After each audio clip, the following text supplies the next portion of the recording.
The EU's top trade official says Chinese policies are fueling uncertainty among European companies in the country.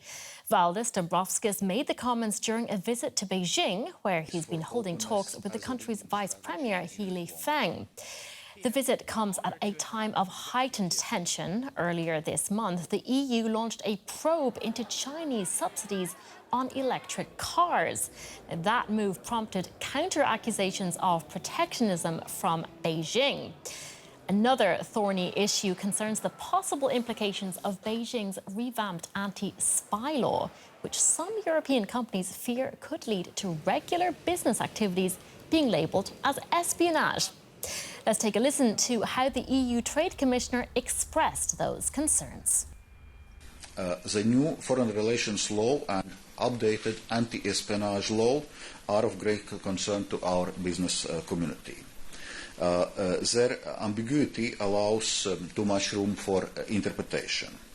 This means European companies struggle to understand their compliance obligation, and that's a factor that significantly decreases business confidence and deters new investments in China.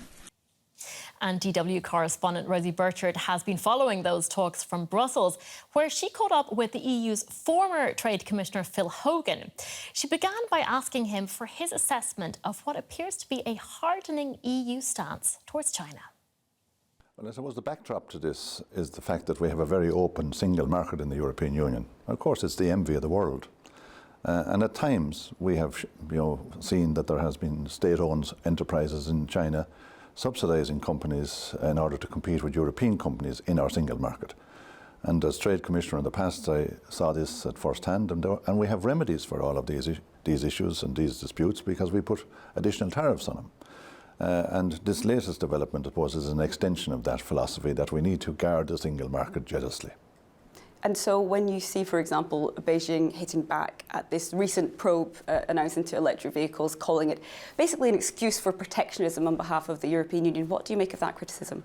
No, well, the fact that we're doing more trade with China than ever before in 2022, the fact that the United States is doing more trade with China in 2022 is a demonstration that there's an openness to do business between both blocs.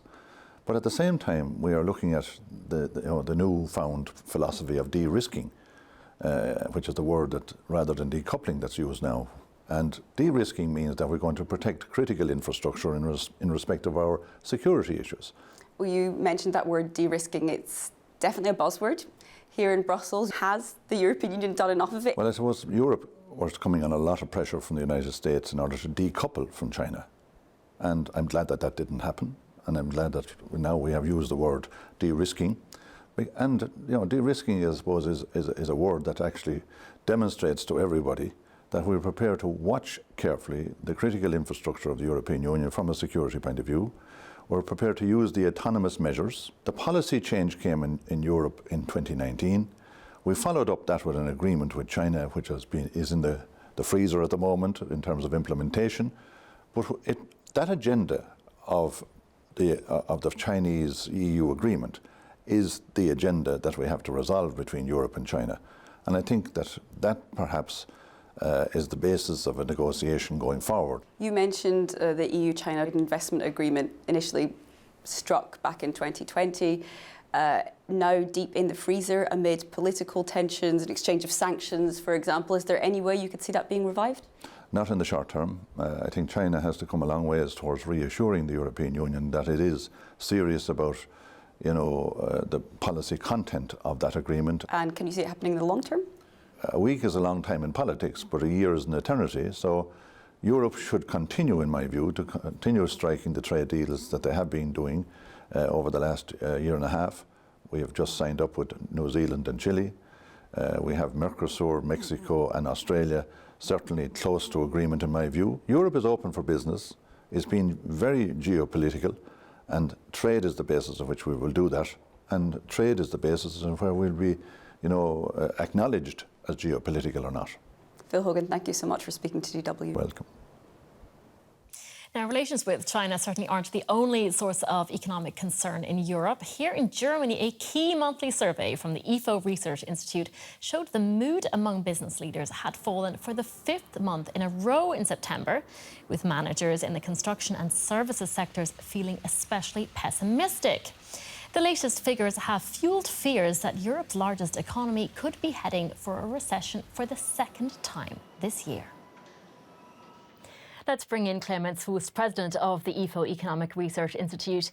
Clemens, put this in historical context for us. How bad a moment is this for the German economy?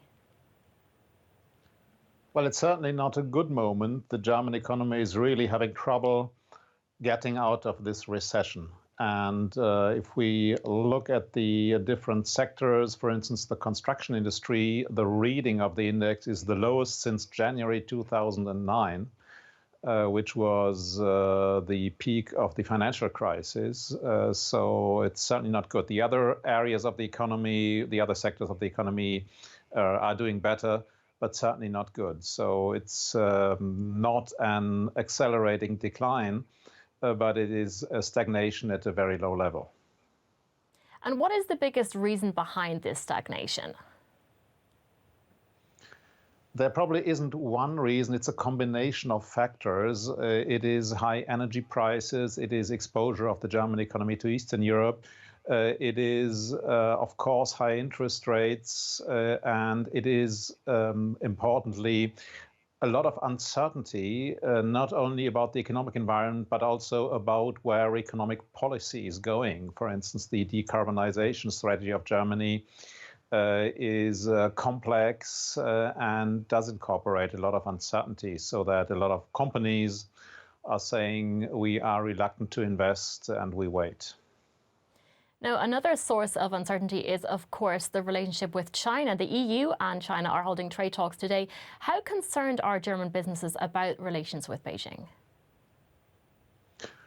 Beijing is a very important trade partner. Trade with China is roughly 10% of German foreign trade. So that is a lot, but maybe less than many people think. At the same time, certain sectors are very exposed. This includes parts of the chemical industry, and it does include the German automotive sector. So the automotive sector is the most important sector of the German economy, and the links to China are a concern. Clemens, if you were Chancellor for a day, what reforms would you implement to kickstart the German economy?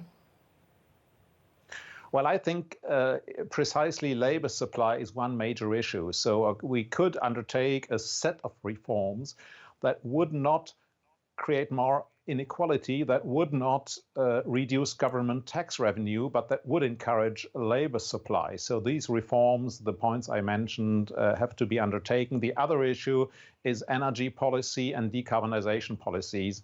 Here, the approach of the current government is very strong in regulations and very interventionist. I think we need an approach which would put more emphasis on carbon pricing, but otherwise let the private sector adjust and give the private sector more freedom to adjust. We need a less bureaucratic approach in this area. So more freedom and less red tape. Clemens Fuß, president of the IFO Economic Research Institute. Thank you very much. Thank you. As we just heard there, one of the biggest issues weighing on the German economy is a shortage of skilled labour. The government has already introduced measures to make it easier to hire foreign workers. Another option is to have people working past retirement age. Now, that is exactly what's happening at German airline Lufthansa. Our reporter Miodrag Soric sent us this report. Michael Appel is back at work, although he retired 2 years ago. His employer, Lufthansa Technik, asked him to return because it needs skilled workers like him. Of course, it made me a bit proud that people still want to use my skills and knowledge. With more than 40 years' experience as a materials inspector, Appel can't be easily replaced, and his work involves inspecting aircraft engines which carry millions around the world. Cracks are dangerous because the engine can be damaged as a result. Now that's why the parts need to be repaired or replaced. The decision to return was easy for the 67-year-old. He gets an additional income on top of his pension. And the company gets to have a skilled worker. Retirees are helping fill a gap in the labor force. Hamburg is an aviation hub. There are many people here who already worked in this field. You don't have to have been a Lufthansa employee to work with us. We're happy to get retirees who are willing to continue working. Und Lust haben, weiterzuarbeiten. Lufthansa Technik is based in Hamburg. Last year, it reached a record profit of 511 million euros, and it's expected to improve on that in 2023. It needs up to 2,000 new skilled workers by December, but there aren't enough candidates. So hiring up to 100 retirees can fill some of the vacancies. For us, this is an opportunity to fundamentally inspire more employees and keep them with us. Michael Appel's contract expires in 2 years. He doesn't know whether he'll continue working. I'll make that decision based on my health. How do I feel? How am I doing? Does my wife still like it or not? Those factors are important. But in principle, I'm open to anything. Staying open to working past retirement, now that's a mindset that is helping fill Germany's skilled labor shortage.